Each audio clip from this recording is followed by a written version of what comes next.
또 재발하나요? 네. 네, 이제 이런 얘기들을 제일 많이 하시는 것 같아요. 최근에 재밌는 연구 결과가 나왔죠.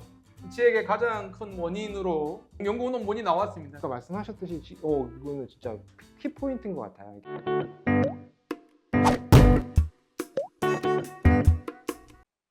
안녕하십니까. 안녕하십니까. 파주 서울365 외과의원의 대장문 외과 전문의 명의 장태영 원장님을 모시고 대장문 질환 오해와 진실 세 번째 얘기를 나눠볼까 합니다.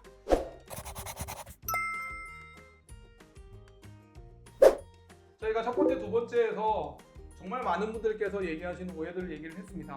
궁금하시면 링크에서 한번 봐주시고요. 지금 우리가 치핵, 치질이라고 얘기하는 항문질환, 대표적인 항문질환에서의 오해 세 번째 오해는 무엇일까요?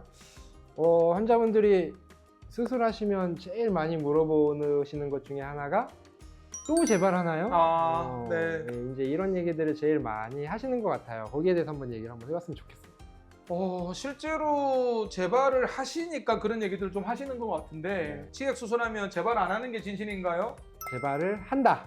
재발을 하는가요? 할 수 있다라고 저는 얘기를 드리고 싶습니다. 이게 뭐 치질 수술이라는 것 자체가 항문을 다 없애는 건 아니기 때문에 치질을 항문을 구성하고 있는 조직들이 언제든지 늘어나거나 튀어나오거나 피가 나거나 할 수 있기 때문에 시간이 지나면서 재발을 할 수 있지만 대부분은 재발을 안 하고 지내시는 경우가 많다.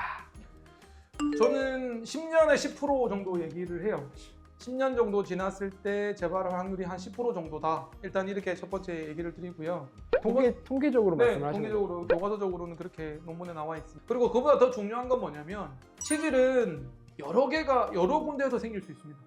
치액은 항문에 변이 나올 때 변의 쿠션 역할을 해주는 약간 베개 역할을 해주는 푹신푹신한 역할을 해주는 그런 지지 조직이거든요. 변이 수월하게 나오게 하게 도와주는 조직입니다. 그 지지 조직이 늘어나면서 처지면서 이 밖으로 튀어나오는 게 치핵인데 보통 한 3군데 정도가 잘 나오거든요. 그래서 보통 우리가 수술을 하면 한 군데 제일 심한데 한 군데나 또는 두세 군데를 해서 그 치액을 제거를 해주거든요. 그러면은 그 부분에서는 잘 안 생기는데 문제는 부치액이라고 있습니다. 메인 치액이 아니라 주 치액이 아니라 이 옆쪽에 그 사이사이에 있는 치액이 있거든요. 근데 그런 것까지 부치액까지 다 제거를 하지 않습니다. 다 제거하면 항문이 좁아지거나 합병증이 생길 수 있어서 저는 보통 한 군데, 두 군데 또는 세 군데 정도 제거를 하거든요. 제일 심한 치액. 그렇게 제거를 해도 생활 습관이 비슷하거나 화장실에서 너무 오래 앉아 있거나 여러 가지 치액이 생기는 원인 때문에 부치액이 또 나중에 문제를 일으킬 수 있는 거예요. 어떻게 보면 주치액을 제거하고 나서 문제가 나중에 생겨서 부치액이 다시 커지는 거를 엄밀히 얘기하면 재발이라고 할 수 있을까요? 저는 다른 체질이 생긴다라고 설명을 하거든요. 그러니까 제거한 자리에 재발 확률은 그렇게 많지는 않다. 근데 다른 위치에 있는 치액이 다시 문제를 일으킬 수는 있다. 그걸 재발이라고 얘기하기에는 좀 한계가 있다. 그래서 저는 치액은 재발이 그렇게 흔하지는 않다. 다른 치액이 또 문제가 될 수는 있다. 이렇게 설명을 하거든요. 환자분들이 재발에 대해서 얘기하는 이유 중에 하나는 어쨌든 수술하고 나서 좀 무서운 것도 있고 통증도 수술하고 나서 통증도 어쩔 수 없이 조금은 있으니까 또 다시 이런 일을 겪어야 되지 않을까라는 걱정에서 이제 그런 얘기들을 하시는 것 같은데 사실 아까 10년에 10% 말씀하셨고 재발이 그렇게 많지는 않기 때문에 너무 걱정하지 않고 수술을 하셔도 될 것 같다라는 게 제 의견입니다.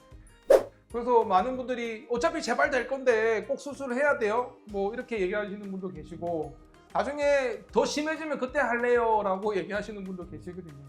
근데 우리가 일부에서도 치질은 웬만하면 수술을 추천드리지는 않았지만 수술을 해야 되는 경우에는 사실 재발 때문에 걱정해서 수술을 미루지는 않으셨으면 좋겠다라는 얘기를 좀 드리고요.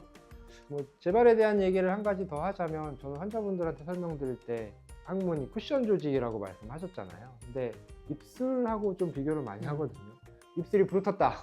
여기가 너무 만성적으로 부풀어서 입술 조금 잘라냈는데 다른 곳에 입술이 안 부르틀 거냐, 뭐 이제 이렇게 설명을 조금 편하게 해드리는데 제일 심한 치액, 아까 말씀하셨듯이 심한 치액들은 수술을 해야지 나아지는 거고, 아까 말씀하셨듯이 이거는 진짜 키포인트인 것 같아요. 이게 센 자리에서 재발하는 경우는 많지 않다. 아까 말씀하셨던 부치액에서 다른 곳에서 재발을 할 수 있다라는 게 재발에 대한 포인트 중에 하나가 아닐까 싶습니다. 그래서 저는 모든 치핵 조직을 다 제거할 필요는 없다라고 얘기를 다 드리고요. 제거할 수가 없죠. 그리고 제거하는 건 약간의 좀 위험성이 있다. 항문이 좀 좁아지거나 협착이 생기거나 이런 위험성이 좀 있거든요. 그래서 저 이제 진료하고 나서 나 치질 수술을 할 건데 이참에 모든 치질을 다 제거해달라라고 얘기하시는 분이 계세요. 그러면 제가 이 얘기를 합니다. 다 제거할 필요는 없고 문제가 되는 치핵만 제거하시는 걸로 충분하다. 그렇게 얘기를 좀 드리고요. 실제로 치핵을 너무 다 제거하다 보면 오히려 항문이 좁아지고 또 항문이 협착이 오면 또 항문을 넓히기 위해서 항문 관략근을 또 일부 절제를 해서 항문이 넓히게 되는데 그 시술을 추가하는 게 또 변실금이라는 문제도 생길 수 있기 때문에 여러 가지 문제가 좀 생길 수도 있어서 저는 사실은 모든 치핵을 다 제거하지는 않는 편이거든요. 원장님은 어떠세요? 재발을 방지하기 위해서 본인이 치액이 생긴 원인이 있을 거다. 아까 말씀하셨던 생활 습관이던 아니면 항문 쿠션 조직이 약하던 여러 가지 원인이 있을 건데, 그 중에서 본인이 재발을 방지하기 위해서 할 수 있는 일은 생활 습관을 교정하는 거다. 술 드시지 마시고 화장실에 오래 앉아 있는 거 좀 피하시고 이렇게 하시면 재발을 방지하는 데 좀 도움이 될 수 있다. 네. 이렇게 설명을 드립니다. 근데 실제로 치질 때문에 여러 번 수술하시는 분이 계세요. 있죠. 그래서 아마 이런 얘기들을 많이 하시는 것 같아요. 그런 환자분들의 특징이 생활 습관이 좀 그렇거나 항문이 약해서 그런 거나 그런 느낌이 들지 않으시나요?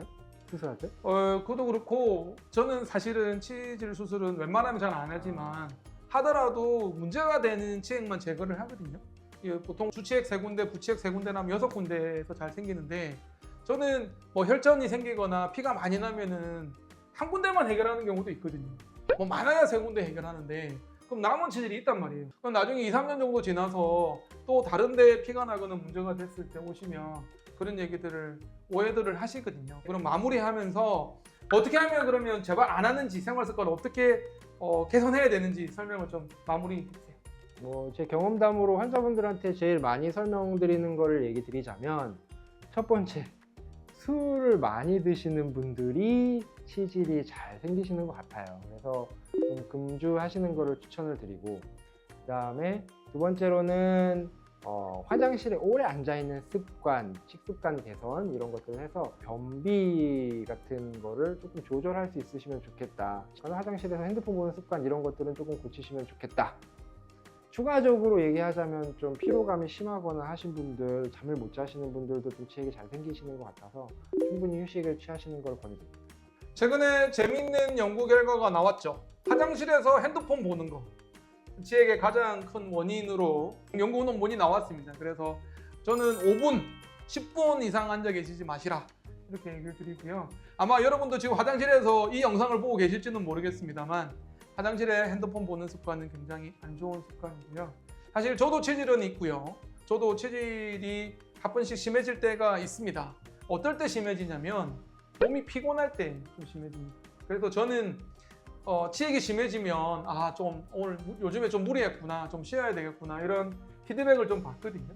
그럴 때 좀 자욕하고 약하고 약 드시고 연고 바르시고 하면 또 호전이 되기 때문에 그렇게 치질은 관리하시면 되지 않을까 싶고, 정말 하다 안 되고 문제가 되면 합병증이 생기거나 많이 불편하시면 그때는 수술을 고려하시면 되겠고, 저희가 일부에서도 말씀드렸지만 정확한 진찰과 진단을 통해서 확인받는 게 중요하겠다라는 얘기를 마지막으로 드립니다.